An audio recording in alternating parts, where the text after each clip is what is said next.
Now today we have to talk about a touchy subject, a real touchy subject that I think a lot of entrepreneurs endure. And that's the hardest things about being an entrepreneur, especially a startup. Entrepreneurship is a very exciting and rewarding path. It gives you a lot of freedom, it gives you that sense of accomplishments in ways you have never felt before. It's a scary ride that is different every day. But what it does, it continues to push you to the limit. I absolutely love it. I love doing this. I love being me, and I love that I can decide for myself. I've been doing this for 2 years now, and it has come with a lot of difficulties. So today's video is not really about being negative, but being honest about entrepreneurship and the hardest parts about it from my experience. Let's do this.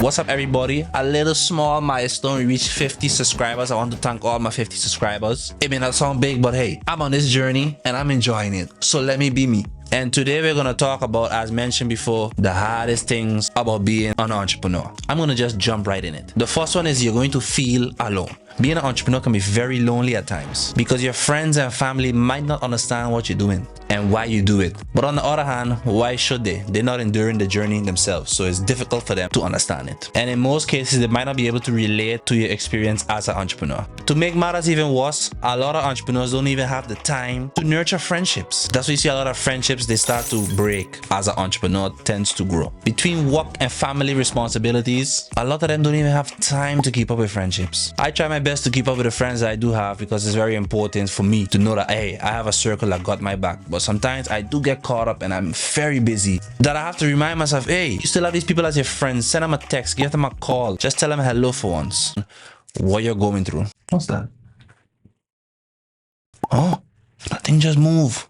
The second one is being a jack of all trades. At the start of any venture, the founder of a business has to be a jack of all trades. Most individuals have advanced knowledge in either one or two areas, and this is what sets their business apart from the rest. However, when you start your own business, you're not just a coach or a physician or a financial expert. You instantly become the face of your business. You become your accountant, your social media manager, your content creator, salesperson, and everything else in between. And I know it sounds like a lot, but just hear me out for a second. The reason why you have to do this is because you don't have the money to go and outsource it. But even learning all of these stuff along the way and getting a bit of knowledge, you don't have to be an expert in each of them, will help you a year or two later when you do get to hire your first person, because you have some kind of knowledge in the area of the person that you have hired. And I understand as an entrepreneur, you can get very overwhelmed when you hear all of this. But it's important to remember in these times, what's the most important for your business? And that's probably getting more clients, raising money, and managing your supplies if you do have any. And I would recommend you only spending time learning new stuff if it can directly impact one of the three things that I mentioned. Don't go learning stuff now that you can't apply to your business now, or that's not important to your business now.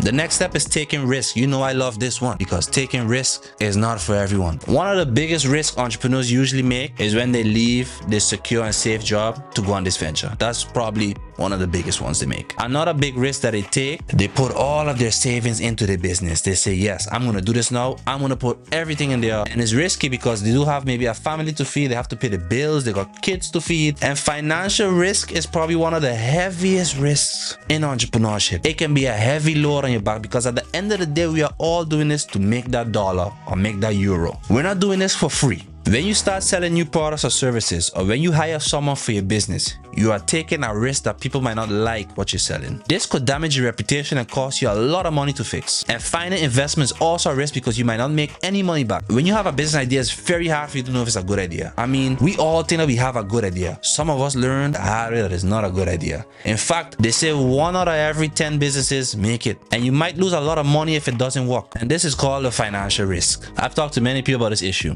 I've talked to people who have had barely any financial risk. I've talked to people who have had a lot of financial risk. And what I can advise you from what other entrepreneurs have told me and what I've learned myself, just effing do it. You only live once. Worst thing that could happen is that you blow it off. But just take the jump and do it. You don't have nothing to lose. If you lose everything, then just go back into the corporate world. There's a job somewhere for you in there, and you go into that job, think about what you want to start up again, and you go at it again. The next one's a tip I actually learned yesterday, and that's to learn when to say yes and when to say no. When I first started, I used to say yes at everything because you're worried that if you say no, you're gonna miss out on the money. But it's not about the money all the time. There are three categories I like to think about this: the price, do you enjoy it, and how much publicity you're going to get out of it. If you don't have two out of these three, I wouldn't take the deal.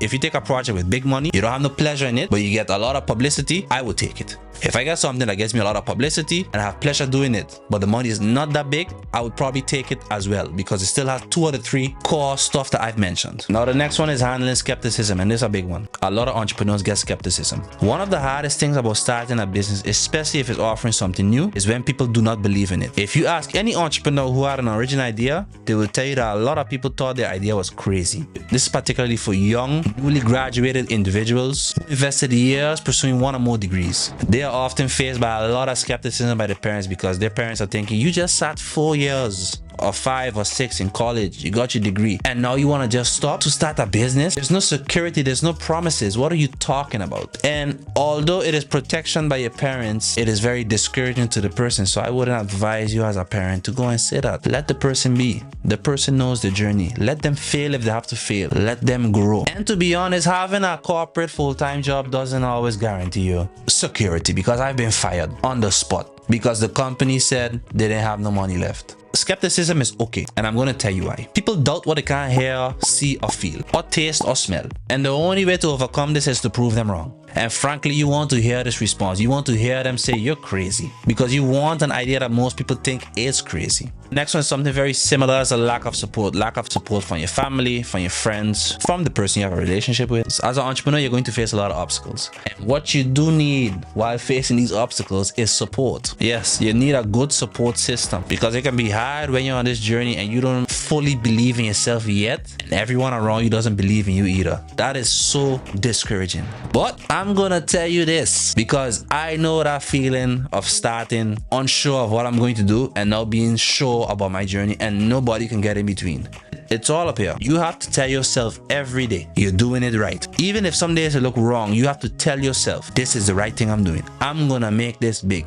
But you can't just tell yourself, you have to put in the work. There are going to be a small group of people, maybe 2 or 3 people who will support you. Keep them in your circle. Keep them close because you need them. You need every time that you break down, you can message someone or call them and say, hey, you're having a rough day. You want to catch a drink? Yeah, sure. Let's go do this. Tell your story. They don't have to understand it. They just have to listen to you. The last one is to face rejection. Yes. Rejection is part of the entrepreneurial journey. Sorry if you didn't know this, but you should have known it. Entrepreneurship doesn't come with a manual, but you should have known this. And most of the time, it doesn't happen in the early stages. It happens a lot later when you're starting to grow. And this can happen in the early stages, in the later stages, in the middle stages. It can happen anywhere. And rejection is something that's going to happen often. I'd say probably 7 out of 10 times. And you're going to go home, you're going to cry about it. You can't cry about it. The idea is to not cry about it too long.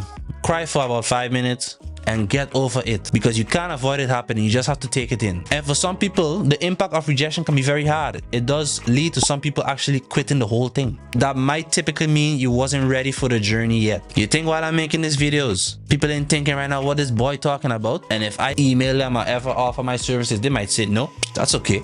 There are millions of people out there. Somebody else is gonna hire me and my company. But the most important tip from this last one is to keep going and never give up. That's all I got for today. It's your boy Kev the Builder. If you haven't subscribed, subscribe. Like I said, we're on 50. We're trying to go to the 100, and your subscription can help. Let's do this.